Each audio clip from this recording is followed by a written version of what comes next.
Hey, everybody, and welcome back to another episode of Vacuum Exposition. I, of course, am Carl, and I am here with you guys on a very snowy Sunday, and we are taking a look at another really cool one today. Now, we are in the month of February now, to be exact. It is February 2nd today, and we are back to kind of our randomly scheduled programming. I know a lot of people have enjoyed the series that I've been doing lately, which, if you have, great. Thank you all for watching, of course. And of course, if you do want to see more convertibles and stuff like that, we will take a look at more of them. I know I've got plenty more to go look at and break out of storage. So definitely on the agenda if need be. Now, with us getting into the winter and just a hair closer to my trip coming up in March, our scheduled programming will continue as followed, and no interruptions. I plan on just working my tail off, trying to get more videos done in the meantime, so that you guys have content while I am out of country. So definitely looking forward to getting you guys more content. Of course, I will be doing a video after I come back that will talk about all the things that I saw and vacuums I got a chance to take a look at when I was in Europe, because I do have plans of going to a couple of Dyson shops and hopefully visiting with a couple collectors. So without further ado, let's get on to our video for today and take a look at another really cool vacuum. All right, everybody, so we have another fanciful machine out of the 1920s. Now, for those that have been watching the channel for a while, you probably recognize this particular design of machine at least. Now, back in my December series, I was talking about some of the machines I got for myself for Christmas, and this particular design machine came up. It was actually the Green Goddess variant that had the green handle. If you do get a chance, go back and watch that video. It was one of the ones that I was actually pretty proud of this season, just because it was my Christmas show, which I did a little bit of everything in. Some vacuums rescued, some under the tree picks, as well as the vacuum exposition. So we have seen one of these on the channel before, but not one as old as this one. Now, this is probably my oldest Airway upright per se. This particular one is a 1929. And I will discuss why it is a 1929 in a minute here. But before we get too far into it, Airway vacuum cleaners were a creation out of the 1920s, 1920 to be exact. And essentially, they were a company that made, upright vacuums up until about the 1940s when they converted into canisters, in which they went into a more, I don't want to say medical type application, but they were considered the airway sanitizing system after that point, in which case, they were utilized a lot as a air purifier, or that's how they wanted to be, utilizing their paper bag system. It was very well known with some of those that, especially those particular machines, as well as others of the same kind of variant that you could put in a hospital room and run them. This is not of that generation. This is pre-sanitizer generation, in which Airway was still competing against people like Hoover and Eureka at the time. Now, this particular design machine, like I said, came out in the 1920s, and it was patented by Mr. Replogle. And I'll show a picture of the actual patent right here.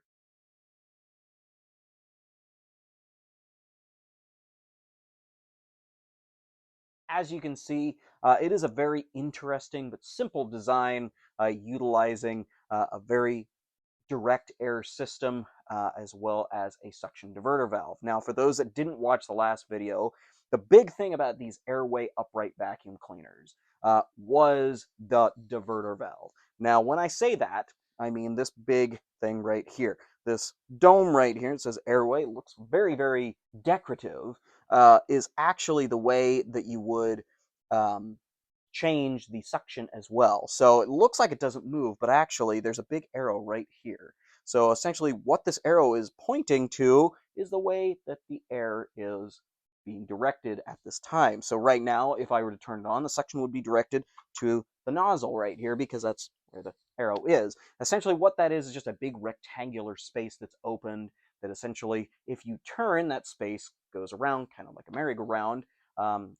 Or actually, it's very similar to the Disney Sings, if anybody remembers that, where you would ride on a stage platform and go to a different display in Disneyland, for those that don't remember. Anywho, this particular design was very fascinating because it was so simple, but it worked so well. So when the arrow would be turned to point towards the handle, and it turned the handle actually into a hose. This particular machine, of course, had a very compacted paper-like composite hose that came out of that era.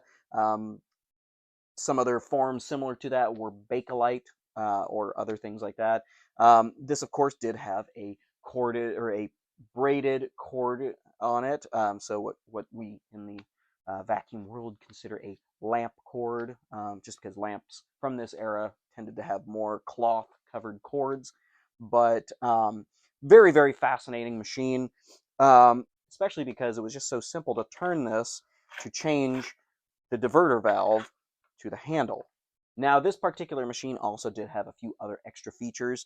One being, you can see right here, there was actually a makeshift height adjustment that they installed on this particular one. See, there was these little switches right here. There's one on the other side that essentially would change the height of the front wheels. The front wheels also came off in case you wanted to take them off altogether, but I wouldn't recommend that to anybody that has one. Now, in addition to that, we'll also take a look at the side here and just take a look at the bag. It says Airway, of course, but it has these little airplanes on it, obviously, because of the name, but it just was such a cool machine, a cool design, and really set them apart from other vacuum cleaners at the time. Now, there were a lot of other vacuums, Jetstream, different Art Deco designs that were coming out, but none of them really had an airplane on the bag. So this is definitely something to set this one apart. Now, one other interesting thing to make note of, I'll turn the machine right here, was actually the switch. Now, this is the switch right here, but if you notice, it looks kind of odd. Now, obviously, it's from the 20s, so it's going to be odd, but this particular machine could go and get converted into a canister mode. So what you would essentially do is you could take the whole cord off the machine, as in this whole switch would disconnect off the machine. You could take the hose or handle off, and you could get a hose for this as well. It could go in here, and thus turn this into almost like a canister machine, which this really was one of those early modular vacuums that you could take everything off of and put different attachments here and there. And thus, it really was one of those ingenious devices that came out in order for us to help clean our houses. Now, one additional feature that I did want to talk about this machine that actually makes it quite important, in my opinion, is actually the manual. Now, this machine actually came from an antique store, and luckily, whoever had sold it to them, however they had acquired it, actually had the manual with it. So it has all of the features of the machine and how to use it, as well as attachments and all that kind of great stuff, which also gave me the date of which this machine was, which copyright Airway 1929. This actually checks out because those switches on the nozzle, those didn't come out until 1928. Before that, it was just literally just the suction nozzle with a couple wheels on the side. So very, very important designation for Airway people out there, because the early models that came out in 1920 essentially would have had just the most basic application. You had just a single switch that would have been wired somewhere up there, the basic nozzle, like I said, and that was basically it. Of course, you still had all the diverters and everything like that, but definitely an interesting machine nonetheless. The addition to this machine with the height adjustment indicators up here on the front, as well as their paper bag system, which we'll talk about in a sec, really did set this machine apart, and thus was one of the very first vacuums to actually have a paper bag system. Now, with that paper bag system, I kind of talked about it with the other one, but essentially this would have been your bag. So it was just really this rectangular bag here, and essentially the way you would have done is very similar to the other machine. It had a little bit easier of a removal process, but essentially on this one, what you would have done is you would have unhitched the actual bag itself down at the bottom, and then there was a couple of hooks that were up here, and then just like so, you had access to the bag itself. You would have undone these little buckles right here, and then you would have had your access to your paper bag. So you would have taken that out. There would have been a little collar that held it on in there, taken it out, thrown it away, and then put a new one in, put your little buckles back on, just like so, and voila, the bag is ready to go back on the machine. So we'll just slide that back on. Its little hooks on the handle, and then you would have just redone the latch, very similar to a ball jar lid latch, just kind of a clunk, and there you go. The bag is back on, and you are back in business. So very, very interesting designs that they had on these machines, and they really wanted to make it as light as possible, just so that anybody in the house could use it. And I'll show an ad that shows just how handy this machine is, and that anybody can use it, in that they were just so lightweight.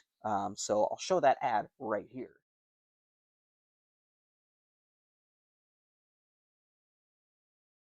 So as you can see, it's being used for many different uses. Of course, in the manual right here, it has all kinds of different things you can do, of course, with attachments and things like that. But either way, it is a very, very important machine, and I think history will definitely remember these fondly, just because they're just so interesting and different than what we usually had.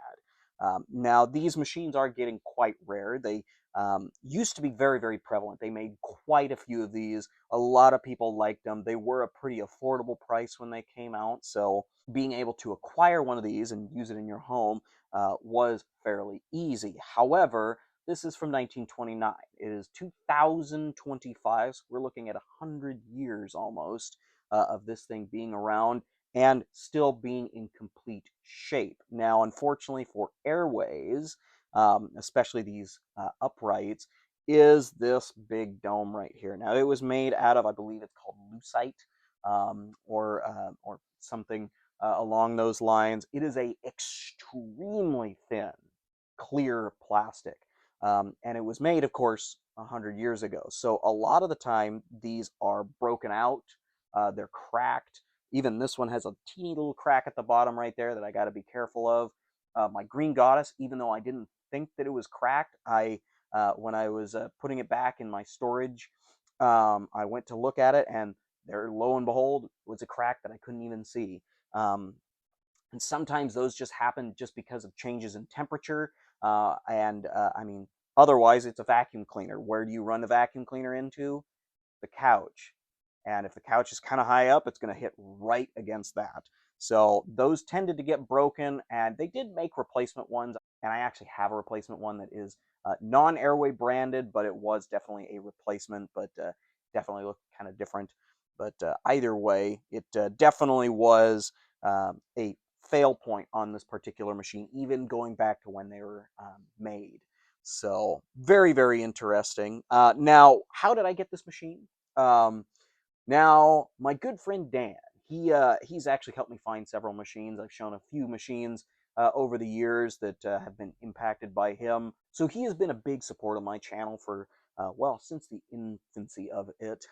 Seen my collection many, many times, and he and I love to discuss and chat about each other's collections. And so he always keeps an eye open for vacuum cleaners for me whenever he and his wife are out shopping or at antique stores or what have you. So he actually found this and got a pretty good deal on it, and well, bestowed it upon me. So of course, a big, big thank you to Dan for helping me find something as cool as this. I have never had one as complete and nice looking of this particular variant, well, ever. So very, very much appreciative. And of course, he is very excited to see it on the channel. So of course, I had to do a video on it.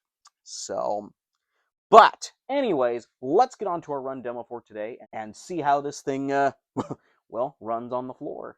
Well, everybody, we have the old 1929 Airway upright all plugged in and ready to go. So we are going to do our little run demo on this thing today. Now, it won't be the longest run demo just because it is so old. I do want to keep this thing protected and being able to run again. So just to preserve it, we are going to get into it and see how this thing does. So let's get to it.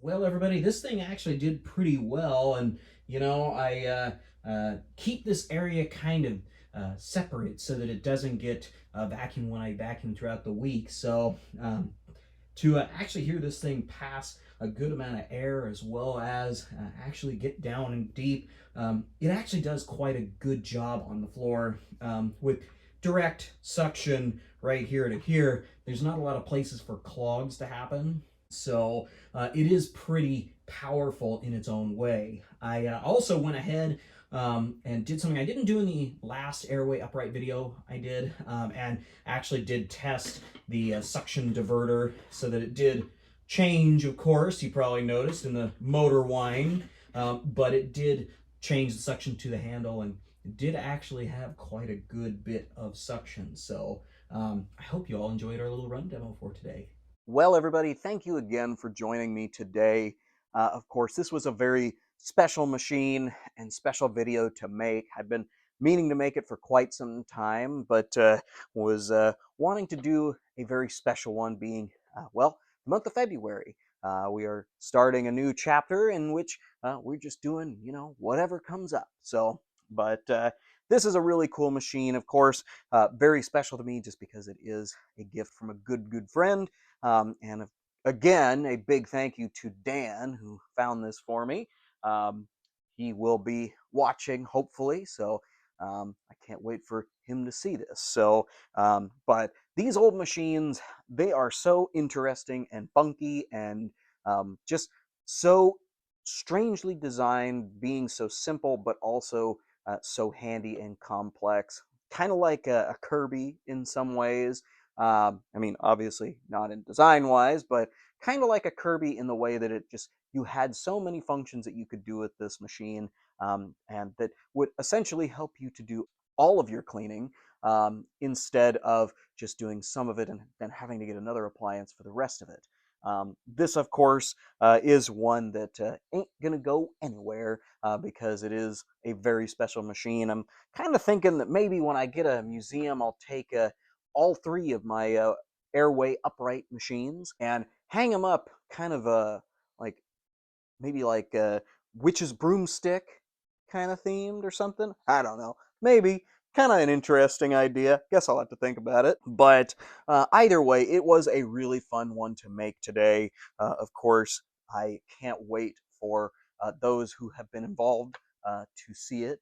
But of course, we will be back next week with another episode, with another machine that I can't wait to bring to you guys. So, you guys all have a great rest of your weekend and a great rest of your Sunday. We, of course, will be back at the same time with the same guy in the same place with a different vacuum or vacuums. And we'll catch you again next week. Have a great rest of your day, y'all.